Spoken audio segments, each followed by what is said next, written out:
दोस्तों नमस्कार। आप सभी मित्रों का पशु चिकित्सा चैनल पर बहुत ही स्वागत है। दोस्तों आज मैं आपको आपके पालतू कुत्ते की एक गंभीर संक्रामक बीमारी जो छूतदार भी होती है डॉग पर्वोवायरस का अपने कार्यक्षेत्र में की गई चिकित्सा के संबंध में बताने जा रहा हूँ। जैसा कि आप वीडियो में देख भी पा रहे हैं दोस्तों, आज मैं एक इंडियन स्पिट्ज़ ब्रीड के डॉग में एक गंभीर संक्रामक बीमारी डॉग पर्वोवायरस को देख रहा हूं। यह कुत्तों में होने वाला एक गंभीर संक्रामक रोग है जो अक्सर 42 दिन के उम्र से अधिक तथा लगभग 6 माह तक के उम्र के कुत्तों में अक्सर होते हुए देखा जाता है। यह रोग वैसे पालतू कुत्तों में होता है जिसमें या तो वैक्सीन नहीं दिया ही नहीं गया हो या फिर अगर दिया गया हो तो उसकी संपूर्ण डोज समय से नहीं लगवाया गया। दोस्तों पर्वोवायरस का रोग मुख्य रूप से rottweiler, Doberman, American pitbull, English springer तथा जर्मन शेफर्ड की प्रजाति में ज़्यादा होते हुए देखा गया है, परंतु यह कभी कभी अपने इंडियन स्पिट्ज़ में भी हो जाता है जो आप अभी इस वीडियो में देख सकते हैं। दोस्तों यह रोग अक्सर फरवरी से अप्रैल माह के बीच में कुत्तों में ज़्यादा होता है। यह रोग खासकर आंत्रशोथ यानी इंट्राइटिस की बीमारी है जो युवा कुत्तों में ज़्यादा होता है। ऐसा माना जाता है कि कुत्तों में इस रोग के फैलाने वाले जो वायरस होते हैं वो पेन ल्यूकोपेनिया वायरस होते हैं। कुत्तों में यह रोग अपनी मां से भी उसके दूध के माध्यम से होता है। यह रोग खासकर आंत्र परजीवी या आंत के अंदर हानिकारक संक्रमण जैसे क्लोस्ट्रीडियम, साल्मोनेला, जियार्डिया तथा कोरोना वायरस के कारण होता है। वायरस के कीड़े कुत्ते के मल में 4 से 5 दिन तक जीवित रहते हैं। जब एक स्वस्थ कुत्ता मॉर्निंग वॉक के दौरान या डॉग पार्क में जब एक संक्रमित कुत्ते का मल नाक से सूंघ लेता है या उसके लार के संपर्क में आ जाता है या उस लार को सूंघ लेता है या किसी प्रकार से संक्रमित कुत्ते के द्वारा जो उल्टी या वोमिटिंग किया जाता है उसको अगर सूंघ लेता है या उसके संपर्क में चला जाता है या फिर उसके मालिक उसके संपर्क में चले जाते हैं तो फिर उसमें यह रोग होने की प्रबल संभावना होती है। अब अगर इस रोग के लक्षण की बात की जाए तो इस रोग के लक्षण रोगग्रस्त कुत्तों में 2 से 14 दिनों तक रहता है, जिसमें शुरुआती अवस्था में कुत्ते में सुस्ती, बुखार, खाना नहीं खाना तथा उल्टी एवं रक्त मिश्रित दस्त होता है। ये जो ब्लड जो है ये ब्लड मिक्स उल्टी भी जो वोमिटिंग जो होता है उसमें भी होता है और क्या होता है डायरिया होता है उसमें भी होता है। दस्त में तेज़ गंध होती है, उसमें क्या होता है कि फेटिड स्मेल होता है तथा दस्त में चमकदार लाल खून पहले दिन होता है, सेकेंड डे डार्क होता है और थर्ड डे मेहंदी कलर का होता है। यह रोग होने पर रोगग्रस्त कुत्ते के शरीर में डिहाइड्रेशन बहुत ज़्यादा हो जाता है तथा पेट दर्द भी रहता है। कुत्ते के शरीर में नाड़ी गति यानी पल्स रेट भी कमज़ोर पड़ जाता है, वीक हो जाता है। उसमें टेकिकार्डिया तथा हाइपोथर्मिया के भी लक्षण दिखने के बाद उसमें क्या होता है कि धीरे धीरे कुत्ता जो है वो सेप्टिक शॉक होने के कारण उसकी मृत्यु हो जाती है। वैसे तो इस रोग का निदान रोग इतिहास, सांकेतिक लक्षण तथा क्लिनिकल साइन के आधार पर किया जाता है, परंतु फुल कंफर्मेशन के लिए फेशियल पर्वोवायरल एंटीजन टेस्टिंग या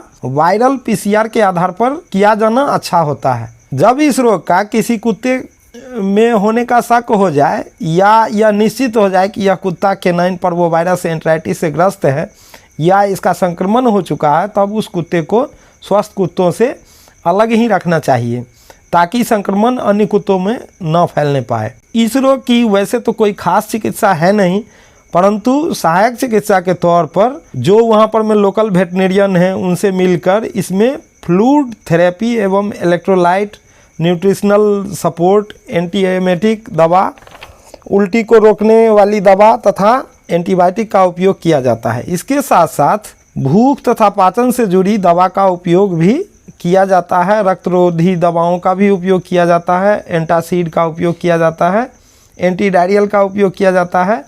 ये रोग कुत्ते में होने पर आप अपने नज़दीकी पशु चिकित्सक से संपर्क कर चिकित्सा शुरू करवाएं, क्योंकि इस रोग में अलग अलग केस में ड्रग डोज, ड्रग रेपिटेशन इत्यादि कंक्लूड करना पड़ता है। जैसे माइल्ड फ्लूइड डेफिशिएंट डॉग या मॉडरेट या सीवियर तीनों में डोज अलग अलग होगा। इस रोग में हाइपोकैलेमिया तथा हाइपोग्लाइसीमिया को मॉनिटर करना चाहिए एवं ब्लड ग्लूकोज लेवल का भी ध्यान रखना, रोज़ ध्यान रखना आवश्यक होता है। इसके लिए इसमें potassium chloride with dextrose solution यानी DNS 5% देना उचित रहता है। अब DNS जो है वो लगभग 30 ml पर kg बॉडी वेट के हिसाब से फर्स्ट डे आधे घंटे के अंदर उसको देना उचित रहता है। अगर GI ट्रैक में सीवियर प्रोटीन लॉस हो तो कोलाइड थेरेपी भी इसमें किया जाता है। प्रोटीन लॉस होने पर पेरिफेरल एडिमा तथा एसाइटिस एवं प्लूरल इन्फ्यूजन इत्यादि हो जाता है। अब बात आती है एंटीबायोटिक्स का, तो इस रोग में एम्पिसिलिन जो बीटा लैक्टम एंटीबायोटिक है उसका उपयोग किया जाता है, क्योंकि आंत के म्यूकोसा का इस वायरस से क्षति हो जाता है। ऐसी परिस्थिति में वहाँ पर सेप्टिसिमिया से बचने के लिए एम्पिसिलिन विथ इंरोफ्लोक्सासिन का उपयोग कर ग्राम पॉजिटिव, ग्राम नेगेटिव तथा एनारोबिक बैक्टीरिया से क्या करते हैं कि निजात उससे पा सकते हैं। एंड्रोफ्लोक्सासिन का उपयोग 5 दिन से अधिक वर्जित है।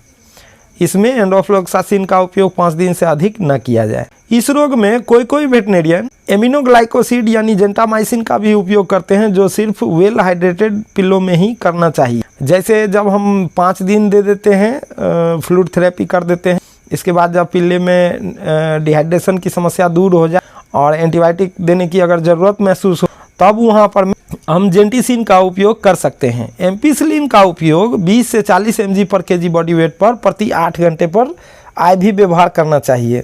इसके बदले अगर एम्पिसिलिन का उपयोग नहीं करते हैं तो सिफॉक्सिटिन का उपयोग कर सकते हैं। उसमें 20 से 30 mg पर kg बॉडी वेट के हिसाब से 8 घंटे पर IV उपयोग करना होता है। इंड्रोफ्लोक्सासिन को 5 से 10 mg पर kg बॉडी वेट पर 24 घंटे पर IV दिन में एक बार यूज करना है। उल्टी वाली जो दवा होती है यानी एंटीएमेटिक जो दवा होती है मेटोक्लोप्रामाइड, इसको 0.2 से 0.4 mg पर kg बॉडी वेट के हिसाब से 6 से 8 घंटे पर इंट्रावेनस IM यानी इंट्रामस्कुलर या सबकुटेनियस यूज करना चाहिए। अगर उल्टी रोकने वाली दवा सर्वश्रेष्ठ दवा की बात की जाए तो मेरोपिटेंट जो निकोसिया बनाती है 20 ml के एक भाइल को लेकर के 1 ml पर kg बॉडी वेट पर चमड़ी में 24 घंटे में एक बार देना चाहिए। मेरोपिटेंट जो मिटोक्लोप्रामाइड के साथ भी यूज कर सकते हैं, इससे और भी अच्छा परिणाम देखने को मिलेगा। अन्य दवाओं में मेट्रोन IV, हीमोस्टैटिक ड्रग टेक्साबिलिड 2 ml IV, जेनटेक 2 ml IV तथा इंजेक्शन इंटाकल AD3 1.5 ml इंट्रामस्कुलर प्रतिदिन व्यवहार 5 दिनों तक रेगुलर करना चाहिए। तो दोस्तों ये था हमारा पर्वोवायरस पर मैं आपसे अपना विचार साझा करना, जो हमने इस चिकित्सा में किया है और जिससे हमने इस रोग से पूर्ण रूप से निजात पाया है। और आज लगभग 6ठे दिन जो ये डॉग है वो पूर्ण रूप से स्वस्थ है और उसका उल्टी और जो दस्त है वो भी ठीक है और जो फीवर है वो भी अच्छा है, उसने खाना शुरू कर दिया है।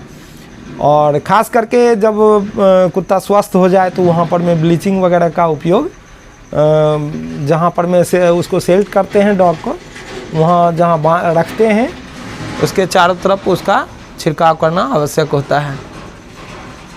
तो इस तरह से और अपने पिल्ले को नियमित रूप से वैक्सीन लगवाएं और इस रोग से बचें, क्योंकि यह रोग जो है वो काफ़ी कॉस्टली है और इसमें काफ़ी खर्च भी हो जाता है। और मैं उम्मीद करता हूं कि ये वीडियो आपको बहुत ही अच्छा लगा होगा और आप इस वीडियो को लाइक, शेयर और कमेंट अवश्य ही कीजिए। और आपका दिन शुभ हो। थैंक यू, धन्यवाद, थैंक यू।